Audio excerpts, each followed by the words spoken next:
né? O que leva uma pessoa hoje, eu sei que essa pergunta não tem uma única resposta, ou tem, a buscar um terreiro, por exemplo. O que vocês veem na prática, como a maioria das pessoas que nunca estiveram no terreiro, que chegam lá?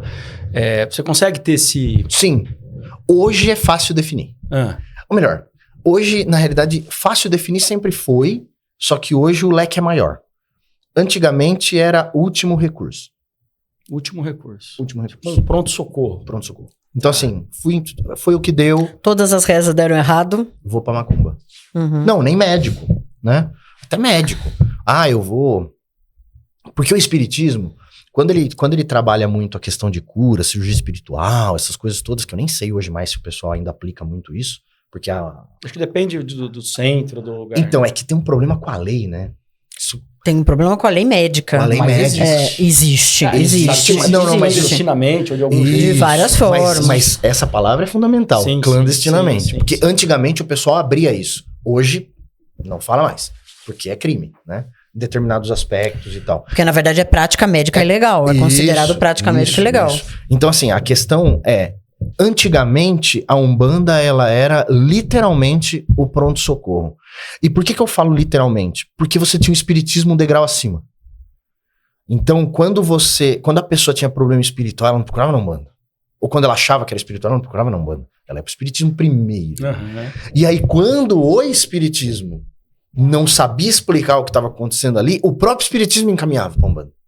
Né? Então, a Umbanda faz o que nós não fazemos. Tem um quê de preconceito aí também, tá? Mas, e aí a pessoa chegava na Umbanda. O tempo foi passando e a Umbanda foi se estabelecendo. Então, o espiritismo e a Umbanda, eles meio que se dividiram entre dois tipos de mediunidade, o que não é verdade. Sempre foi o mesmo, mas gerou-se essa mitologia de que a Ana, ela é espírita de... Ela é médium de espiritismo. Mesa branca. Isso. E o Ivo é médium de Umbanda. Aí você pergunta pra pessoa, me explica o que é isso. Ela vai falar das entidades. Porque a Ana tem mentor e você tem caboclo, né? Quando na realidade também era uma forma de segregar. Como se um fizesse diferença do outro. E então eles começaram a dividir esse fardo. Então as pessoas passaram a procurar a Umbanda da mesma forma que elas procuravam o espiritismo. Tenho mediunidade, mas a minha mediunidade é de Umbanda. Então a pessoa procurava, mantendo o pronto-socorro no pacote. Passou-se o tempo e hoje você embute a curiosidade. A curiosidade? Então com a mídia social, com a exposição, agora as pessoas querem saber mais. O que acontece lá dentro? O que é isso? É uma brincadeira que eu faço, né, com o pessoal que faz o curso de teologia. Ele no nosso terreiro ele é obrigatório para entrar para a corrente. Então, às vezes durante o curso a gente costuma trazer pessoas que não são da Umbanda. As pessoas são curiosas, quero aprender mais sobre Umbanda. E a gente sempre fala, nós temos dia de gira, nós temos dia de desenvolvimento mediúnico. Um dia que é focado no desenvolvimento. E as pessoas ficam meio assim, o que será que acontece? Que é de porta fechada, que ninguém vê. Né? Só estão eles ali dentro. As pessoas devem achar que a gente faz fogo, sair da mão. Não é. É um dia chato pra diabo na expectativa das pessoas. Porque a gente fica lá conversando sobre doutrina, sobre religiosidade. E aí a gente abre um espaço para poder fazer a ritualística, fazer o contato espiritual e tudo mais. Não é nada demais, né? Mas a curiosidade tá lá. Então, o que acontece, né, lá dentro da Umbanda? Então, você tem esses 3 aspectos fundamentais que fazem a pessoa procurar Umbanda. E agora, o quarto, que é o mais recente, é o da família umbandista, que até então não existia. Não existia nenhum berço genuinamente umbandista. Agora tem, né? Já tem pessoas que, se tem filhos, essa pessoa já é da Umbanda, então ele já nasce lá dentro. Uhum. E aí, naturalmente, essa pessoa passa a navegar pelo universo da Umbanda, né? Então, esses 4 motivos é o que leva a pessoa para a Umbanda hoje.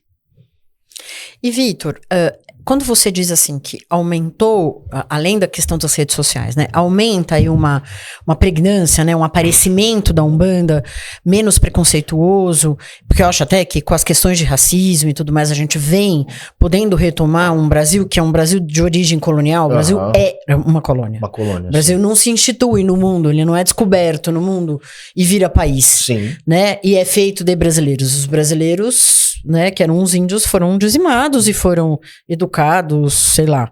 Então, aí eu acho que tem uma coisa que é interessante, né?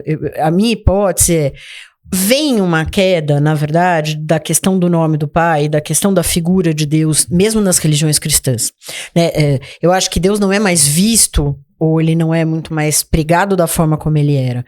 O quanto essa queda, pelo menos para a psicanálise isso é muito rico, né? E Freud vai falar isso em Moisés e o Monoteísmo, né? E depois Lacan vai falar, e muitos teóricos vão falar dessa queda. Essa queda do nome do pai faz com que algumas outras coisas que não são da ordem do cristianismo, que não são da ordem dessa questão eurocêntrica, passem a poder existir.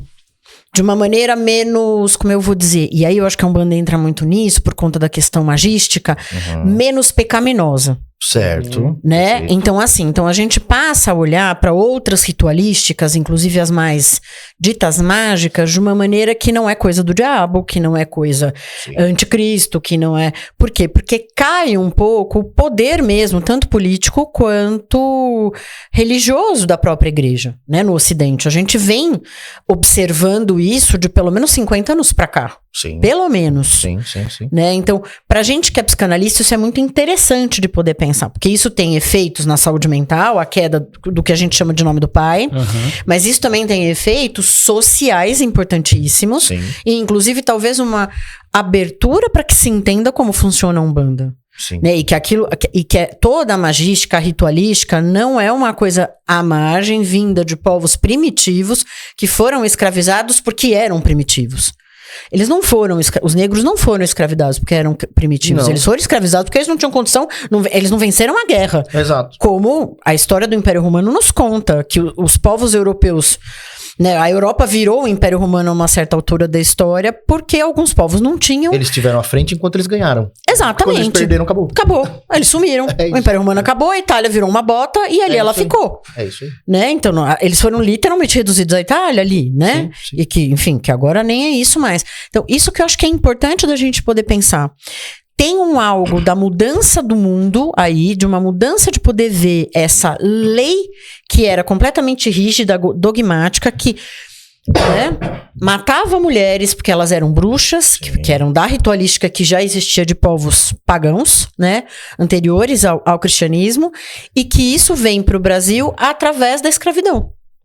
Perfeito.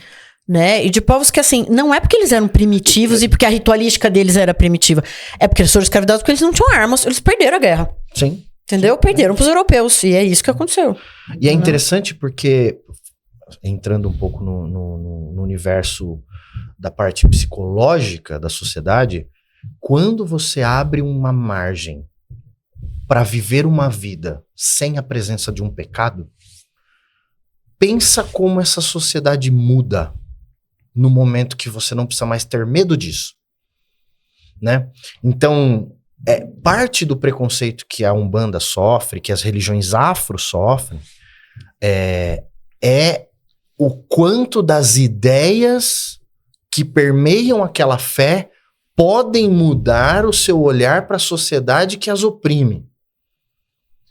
Ninguém quer mudar isso. Quem tá em cima não quer mudar isso de jeito nenhum. Correto. Então, é difícil para as pessoas, e aqui até é curioso que aconteceu recentemente, mas um dos maiores prazeres que eu tenho na vida é poder olhar a cara das pessoas, a reação das pessoas, enquanto professor de teologia desta teologia. Porque quando a pessoa começa a se permitir pensar numa vida sem isso, a cara da pessoa, de surpresa e encanto na mesma fusão, ela é muito impressionante. E é isso que assusta o modelo social que nós temos hoje. Então, a Umbanda, ela tende a ser sempre um expoente de crescimento pontual e de redução temporária para um crescimento pontual e uma redução temporária. Ela está sempre numa curva, porque quando a Umbanda e o Candomblé também, quando a gente cresce muito, alguma coisa vai vir e vai podar ela. E depois ela vai se reduzir. A marginalidade outra vez. Para depois ela crescer de novo. Foi assim historicamente. não sei se daqui pra frente isso muda com as redes sociais. Tomara. Porque por mais que haja absurdos sendo expostos ali, ainda gera essa curiosidade, então ainda tá trazendo as pessoas pra dentro, né?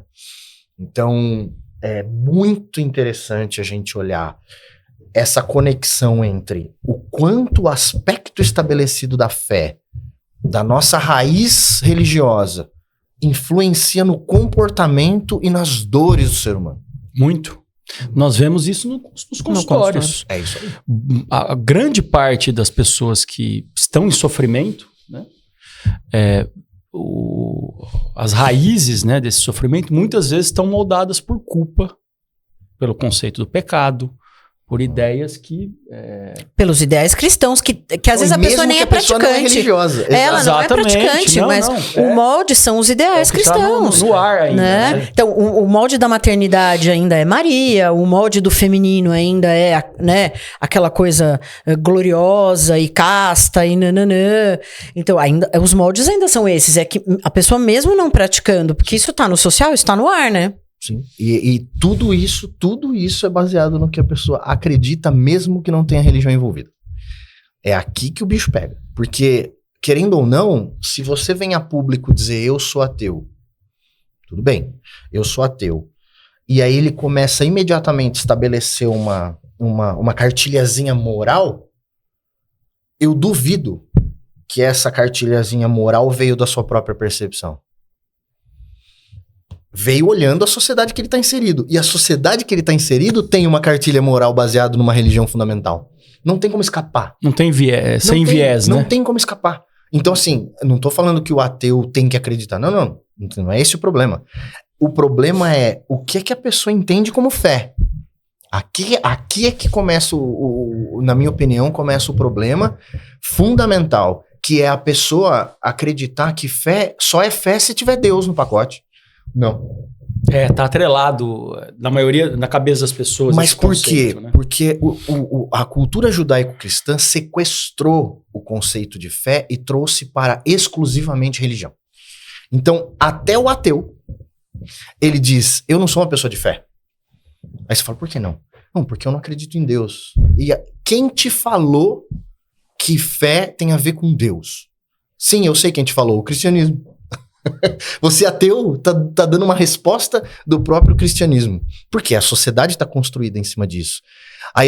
Normalmente eu falo para essa mesma pessoa, quando você vai no cartório e você assina o documento que do lado da sua assinatura tá escrito dou fé, você tá falando para Deus que esse documento você tá firmando com Deus ou com o cartório ou com a justiça? Então, cara, você já perguntou pro cartório por que tá escrito dou fé do lado do documento? É porque você só assina o que você acredita. Senão você não assina. Né? Você só imbui força ali daquilo que você vai assumir as consequências daquilo no que você acredita. E um documento, se você não acredita nele, você não assina. É por isso que tá escrito dou fé ali. E as pessoas começam... E é a parte que eu falo que derrete, né, a cara das pessoas, quando eu falo isso no curso. A pessoa começa a olhar e fala, meu Deus...